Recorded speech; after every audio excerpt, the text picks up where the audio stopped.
ఒక 40 సంవత్సరాల వయసున్న ఒక మగాయన్ని ఈరోజు పొద్దున్న చెయ్యి కాలు పనిచేయట్లేదు అని చెప్పి హాస్పిటల్కి తీసుకొచ్చారండి. కంప్లైంట్స్ ఎప్పటి నుంచి అయ్యా అంటే, నేను నాకు మధ్యాహ్నం నుంచే నాకు ఒకవైపు చెయ్యి కాలు పట్టు సరిగ్గా ఇవ్వట్లేదండి, మాట కూడా కాస్త ముద్దగా వస్తుందని చెప్పారు. మరి నిన్న ఎందుకు రాలేదయ్యా హాస్పిటల్కి అని అడిగితే ఆయన చెప్పిన సమాధానానికి నా మైండ్ బ్లాక్ అయిందండి. ఆయన పక్కింట్లో ఎవరో పెద్ద ఆయన చెప్పారంట, ఎండను బరి దిగుతావు కదా, నీరసం చేసి ఉంటుంది లేకపోతే వేడి చేసి ఉంటుంది, చక్కగా వాటర్ దాగి పడుకో, రేపు పొద్దున్న కల్లా సెట్ అయిపోద్దని చెప్పాడంట. ఆ సలహా తీసుకుని పాపం ఆయన నిజంగానే వాటర్ దాగి పడుకున్నాడు. నెక్స్ట్ డే పొద్దున్న లేచి చూసినప్పటికీ ఆయనకి కంప్లీట్గా ఒకవైపు చెయ్యి కాలు చచ్చిపడిపోయింది, పట్టు రావట్లేదు, మాట కూడా తడబడుతుంది, ముద్దగా వస్తుంది అనమాట, సరిగ్గా పడకలేకపోతున్నాడు. వెంటనే ఆయనకి స్కాన్ చేసి చూస్తే తల లోపల ఒకవైపు కంప్లీట్గా రక్త సరఫరా తగ్గిపోయింది. దాన్నే బ్రెయిన్ స్ట్రోక్ అంటాం.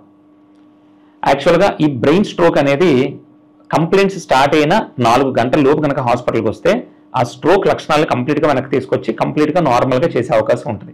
మరి స్ట్రోక్ని గుర్తించడం ఎలాగండి? సింపుల్గా కొంత నాలెడ్జ్ ఉన్నా కూడా ఈజీగా గుర్తుపెట్టుకోవచ్చు.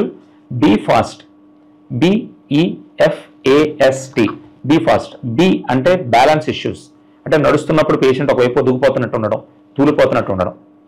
ఈ అంటే ఐ, ఒక్కసారిగా విజన్ పోవడం, అంటే కంటి చూపు సడన్గా ఇబ్బంది రావడం. ఎఫ్ అంటే ఫేషియల్ ఎసిమెట్రీ, అంటే మూతి ఇలా పక్కకి వెళ్ళిపోవడం.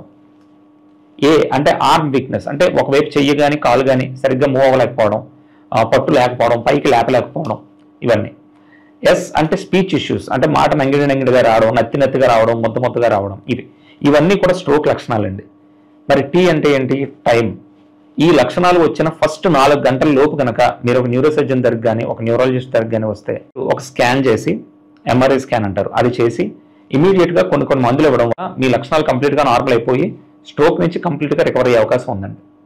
అని దయచేసి నా మనవి, నాలెడ్జ్ లేని వాళ్ళ దగ్గర సలహాలు తీసుకోకండి.